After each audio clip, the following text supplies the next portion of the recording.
E aí, pessoal, professor Matheus Martins aqui, mais uma vez com mais uma aula de História e hoje começando um tema novo, República Populista no Brasil, aí um interregno democrático que vai da ditadura Vargas até a ditadura militar, um período aí muito marcado pela ascensão das classes populares à política a nível nacional, com participação através das eleições, através de manifestações públicas, comícios, através do apoio a grandes lideranças populares, do quilate de Getúlio Vargas, Dutra, Brizola, João Goulart. Então, um período massa da história do Brasil, onde há uma efervescência do debate político público, onde há uma participação ativa da classe trabalhadora nas atividades políticas, não só sendo guiadas por lideranças, mas sim também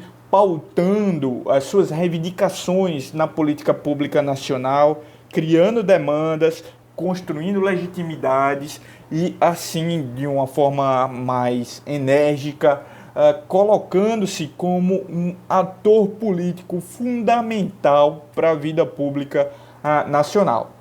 O fim dessa república, o fim desse momento na história do Brasil, significa justamente a usurpação do direito do trabalhador de participar das atividades públicas, de participar da vida política nacional. E não à toa coincide com a inauguração da ditadura cívico-militar de 64, o momento mais sangrento, bárbaro e obscuro da vida pública nacional.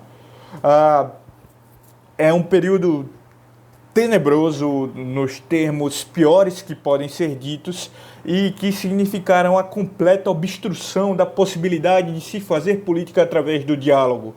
A ditadura militar é um período que responde somente pela força, pela subjugação e pela extirpação de todo aquele que é diferente. Então, esse momento da República Populista é o último respiro, é o último fôlego de uma democracia viva, de uma democracia participativa que tinha como os trabalhadores o seu principal eixo, o seu principal basilar. Não à toa é um período conhecido como República Populista.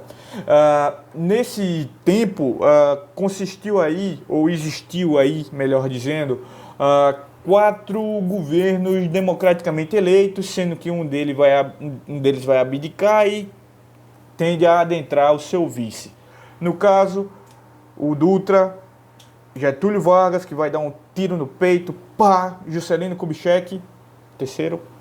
O quarto seria Jânio Quadros, mas Jânio Quadros abdica numa das loucuras dele, um cara extremamente loucaço, a gente vai falar muito dele, é doideira, psicótico, sifilítico, um cabo doente mesmo, assim, mas que abdica e acaba deixando o governo na mão de João Goulart, que é o seu vice. Esse sim, um vice democraticamente eleito, a gente vai ver por que também, que vai governar até o golpe de 64. Ele vai ser o presidente que vai ser golpeado para nossa infelicidade, pois se João Goulart tivesse acabado o seu governo, tivesse colocado em prática as reformas de base a quais ele se propunha, com certeza o nosso país hoje seria outro. O Brasil teria tudo para ser não, fantástico. Fantástico. O que as reformas de base propunham fazer por nossa sociedade. Por isso que eu digo que é daquelas coisas que a gente vê que no Brasil a gente passa por vários momentos em que tem chances sem iguais de desenvolvimento social, político, democrático, que são desperdiçadas, velho. É tipo aquela bola que Mbappé recebeu agora na final, livre, na frente do gol. Não fez nada. Tartaruga Ninja aí, ó. Pai tá off. Abraço aí para as Neymazete que estão assistindo a aula de República Populista aqui. Mas, dito isso, esse momento singular foi perdido, como também a era Lula foi perdida. E estamos aí vivendo mais um momento tenebroso da história política do Brasil. É um museu aí de grandes novidades, como diria Cazuza, ou uma repetição sem igual aí desse passado que nunca deixa de ir. É uma coisa muito, estresse muito. Mas deixamos de lenga-lenga, deixamos aí de conversações aleatórias e passemos de fato aos debates que nos interessam. Para a gente entender sobre a República Populista, antes de mais nada, é preciso compreender como acabou o Estado Novo, como acabou a Era Vargas, a primeira Era Vargas, tá? Após a Segunda Guerra Mundial, ficou-se numa condição do cenário público nacional, na qual tanto a opinião pública como o exército haviam se comprometido numa luta contra as ditaduras europeias. E aí leia-se Itália e Alemanha. Seria muito complicado manter essa dubiedade entre apoiar a luta contra as ditaduras na Europa e manter-se numa ditadura no Brasil. Portanto, um caminho quase que bem traçado nesse cenário seria que essa opinião pública e o exército seguindo o seu percurso se colocassem numa postura contrária à ditadura, de Vargas, tá? Então isso significava que tanto o governo, tanto quem apoiava o governo, quem endossava o governo, jornais, políticos, quanto quem era contra, meio que tinham como um consenso a nível nacional, um dos raros momentos de consenso, que a Era Vargas deveria ser encerrada, que a Era Vargas estava em seu fim.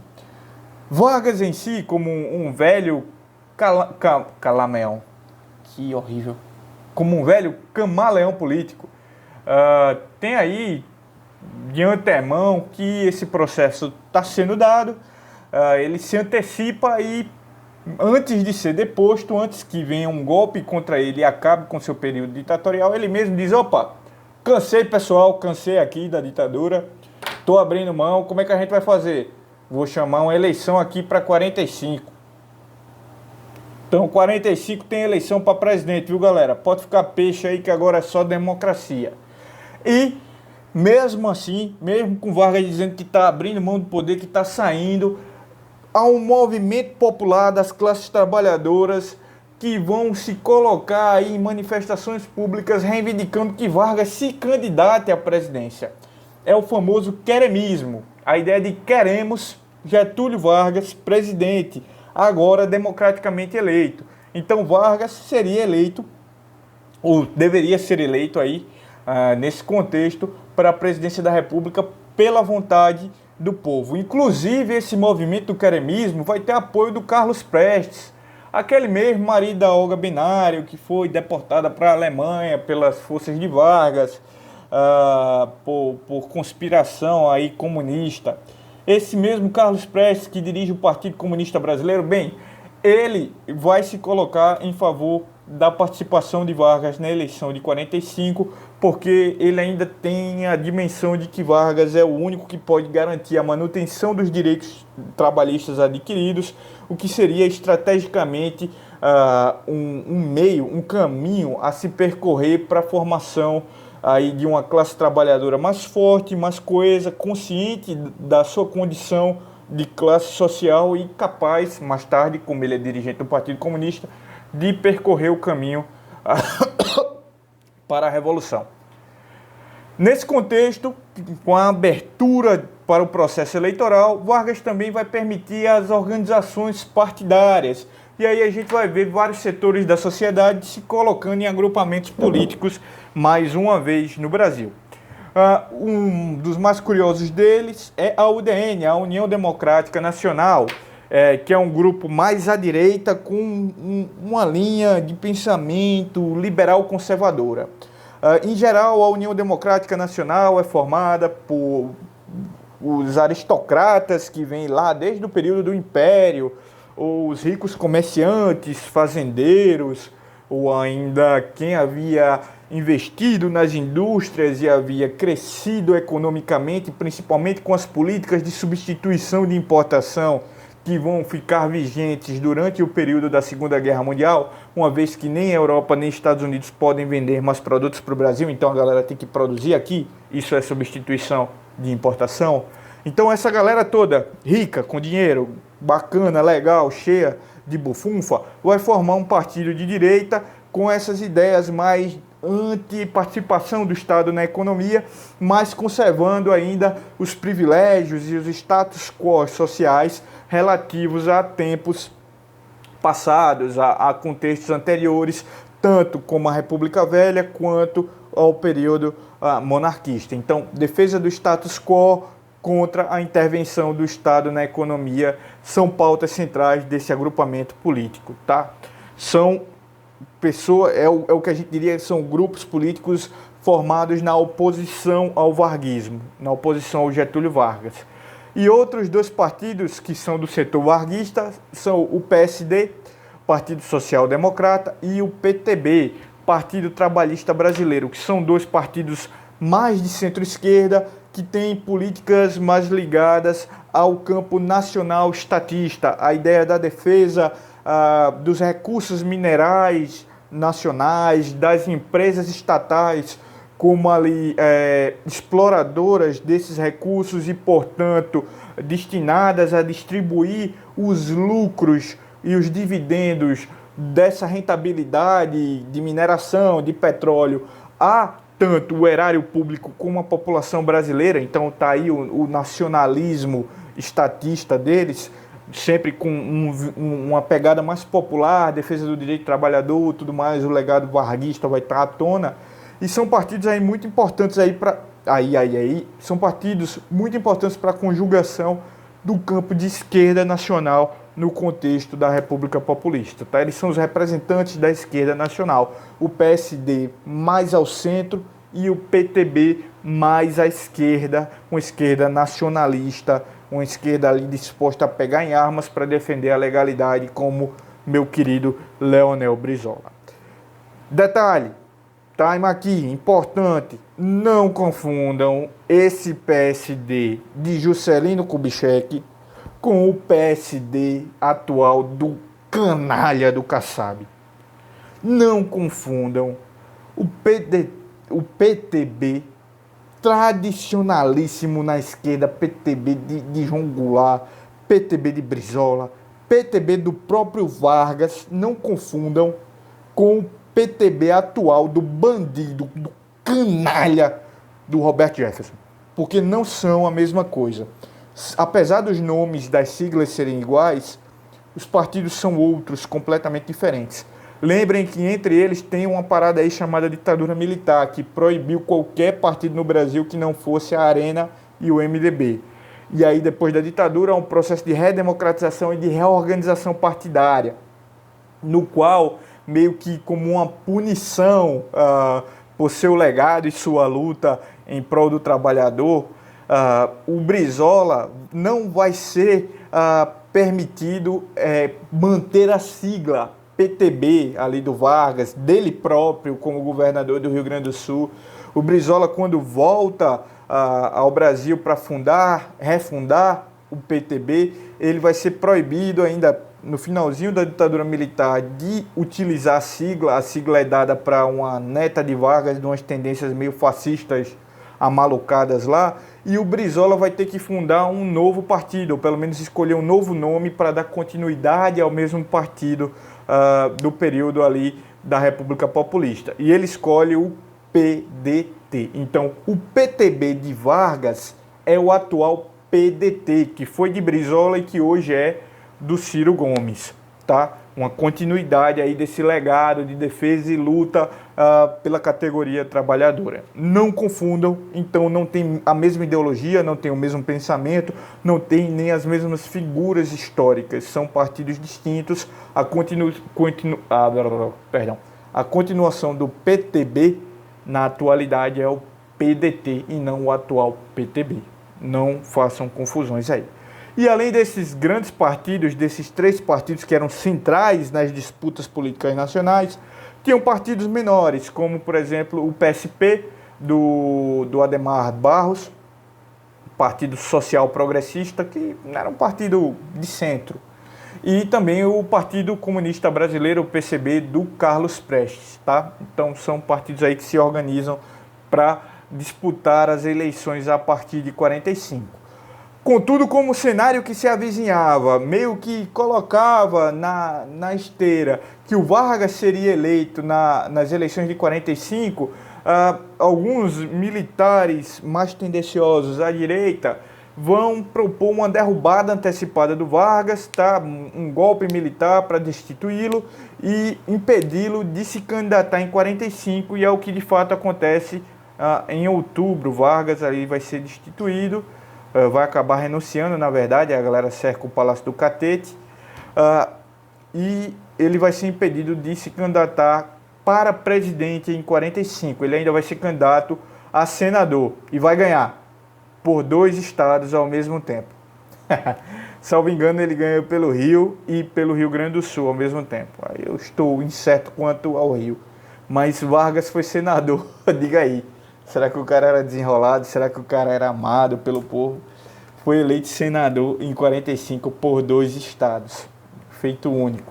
Ao mesmo tempo, assim, no mesmo ano. Era algo singular. Então aqui a gente vai ter as eleições de 45. São Paulo, me enganei, tá? Era Rio não, era São Paulo. Fica aí a correção. Cara, em São Paulo, será? Eu acho que é São Paulo mesmo. Se eu coloquei aí é porque eu deveria estar certo. Porque São Paulo meio que odiava Vargas. Mas eu confio no meu passado. Se eu tiver errado, na próxima eu faço uma correção, mas improvável. O único momento que... Enfim. Voltando aqui. Então Vargas, do PTB, vai apoiar a candidatura do Eurico Gaspar Dutra, já que ele não pode ser candidato a presidente. O Eurico Gaspar Dutra é de um partido de tendência varguista, o PSD, tá? Aquele partido ali mais ao centro, ligado aos antigos interventores da ditadura Vargas, o pessoal que Vargas colocava para governar os estados, tal. Tinha o Agamenon Magalhães aqui em Pernambuco, o nome daquela avenida famosa, era o interventor do Vargas. Então, com o apoio do Vargas, o Eurico Gaspar Dutra vai ser eleito aí com 55% dos votos.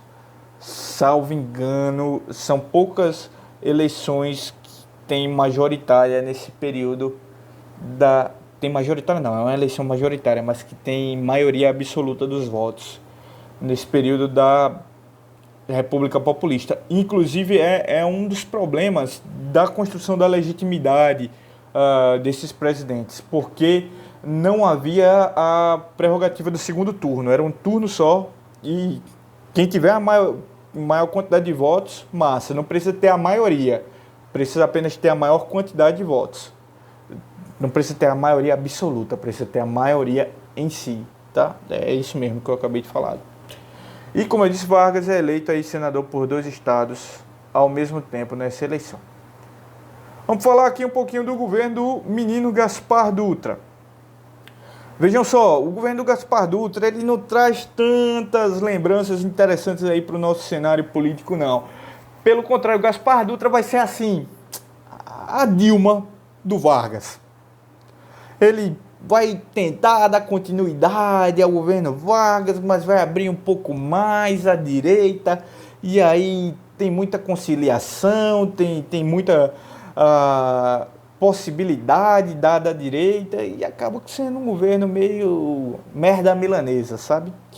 Enfim, então o governo Dutra, de 46 a 50, ele vai ter uma prerrogativa aí de alinhamento incondicional aos Estados Unidos, visto que a gente está saindo aí da Segunda Guerra Mundial e que se inaugura um período da Guerra Fria, há uma ideia aí da possibilidade do PCdoB não, perdão, na época é PCB, tentar cogitar um golpe militar com apoio da União Soviética. Golpe militar, ficou horrível isso, não vai dar para cortar, mas cortem aí na mente de vocês. Tentar dar margem a um processo revolucionário com apoio da União Soviética, instaurando aí um governo socialista. O Dutra é completamente avesso a esse tipo de política, mesmo sendo de centro-esquerda, e por conta disso ele tende a se alinhar na questão internacional, na diplomacia internacional, com os Estados Unidos. Que droga, eu não marquei aqui, não é?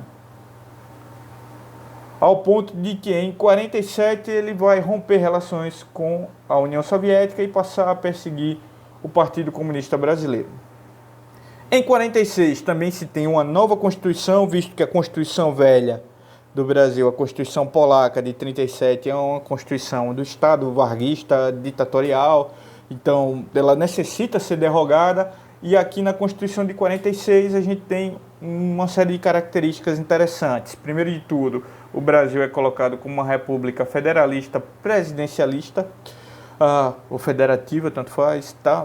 É uma confirmação do que vinha antes do Vargas, o federalismo. O Vargas, de certa forma, ele é unitarista, ele proíbe durante seu governo, por exemplo, a existência de bandeiras estaduais, porque para ele tinha uma dimensão de seccionismo, né, de separatismo, essa ideia de uma bandeira para cada estado. Então, todos os estados compunham, na verdade, a unidade do que era o Brasil. O poder central deveria ter um fortalecimento nesse aspecto. E então aqui o federalismo volta a tomar corpo, tá? Os poderes são divididos, mais uma vez aí, 3 poderes divididos, tá? Legislativo, Executivo e Judiciário. O voto é permitido para pessoas alfabetizadas maiores de 18 anos, incluindo aqui na Constituição, pela primeira vez, as mulheres. Na era do Vargas, teve algumas leis que foram editadas pelo Vargas que colocavam também a participação feminina na eleição, mas não chegou a se colocar no âmbito constitucional. Se garantia por essa Constituição a liberdade de expressão e o direito à greve. Aí, primeiro, uma garantia que de fato se terminava uma ditadura, né? Uma possibilidade aí de se expressar livremente dos meios periódicos e tal, mas também o direito à greve como uma conquista histórica das categorias trabalhistas. E no campo do governo, a nível nacional mesmo, não falando de relações internacionais, mas da política interna brasileira, o governo Dutra é marcado por um dualismo entre políticas liberais e pelo desenvolvimentismo. O desenvolvimentismo que no Brasil pode ser lido como uma linha política keynesianista, que pensa sempre a intervenção do Estado na economia para dirigir, para reger a geração de riquezas a partir dos interesses das classes trabalhadoras, mas também com a garantia de existência de um mercado para as classes empregadoras, para a burguesia. Então, ao mesmo tempo em que se tem uma gradual abertura para o comércio internacional, falando aí a nível de importações, tá? Essas importações são regidas por uma política de seleção de importações, o que significa que não é todo produto que pode ser comprado do exterior. Há uma limitação, principalmente para produtos que não são feitos no Brasil. Então, aí é permitido, mas produtos que compitam, que possam competir, eu acho que compitam mesmo, mas bem, que possam competir com produções nacionais são barradas aí nessa importação, o que vai fazer com que exista certo crescimento econômico nesse contexto aí do menino Dutra. E também é marcado aí por uma política intervencionista mais clara, como um plano de investimento estatal em áreas da saúde, alimentação, transporte e energia, que formam a sigla SALT, o famoso plano SALT do governo Dutra. Beleza? Pessoal, nessa primeira aula a gente fica por aqui. A gente continua a aula que vem, beleza?